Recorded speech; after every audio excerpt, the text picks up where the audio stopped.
Akasitrahana ny anao tompoko vavy sy tompoko lahy nisafidy ny fahitalavitra matv amin'izao rivariva izao atao anatin'ny fandarana mahery indray tsika fandarana mahery izay hanomezana anao ireo vaovao misongadina eo amin'ny sehatry ny fanatanjahantena tamin'ity herinandro ity hoentsika manokatra ny fandarana ary dia ny eo amin'ny sehatry ny baolina kitra dia nanomboka omaly sabotsy tany amin'ny fitoeram-piofanana any Carion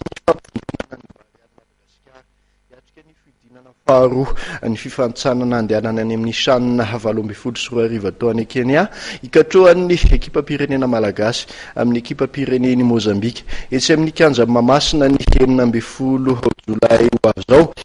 lalao 13 miralamo no natson'ny mpanazatra Auguste Dama hiatrika izany Pilalao 13 natson'ny mpanazatra Auguste Dama hiatrika ny fampivondronana ho an'ny Barean'i Madagasikara ny Carion nanomboka omaly sabotsy saivina fa ny fanomanana ny fihodinana faharoan'ny fifanintsanan'ny sanina 7 hikatrohantsika malagasy amin'ny Mozambika ny alahady 9 Jolay ho avy etsy Mahamasina no atao amin'izany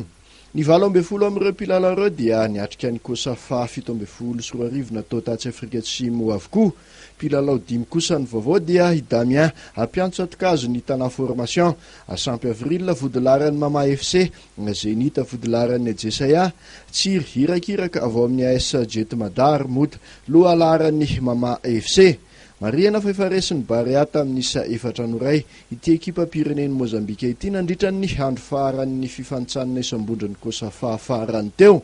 tamin'ity herinandro ity anefa dia namoaka feo ny teknisianina zareo mozambikanina fa mpilalao hafa mihitsy fa tsy ireo tany Afrika Atsimo no tonga anafika eto Madagasikara fomba fiady any zany fampelezana vaovao isan-karazany zany amin'ny fifaninanana goavana tahaka itony inona nefa fa tsy anao ambany zavatra izany resaka izany ihany koa ny teknisianina malagasy ka nomana tsara ilalao batana ny fandresena eto tandrazana mialohan'ny andehanana manao ny lalao miverina izay atao herinandro aoriana io lalao mandoso io raha toa moa ka tafita eo amin'io dingana io ny Barea dia hatrika ny fihodinana fahatelo farany mialohan'ny dingana famaranana atao any Kenya fantatra fa izay mivoaka mpandresy amin'ny Angola sy Maurice no ifandonan'ny Madagasikara amin'izany fihodinana fahatelo izany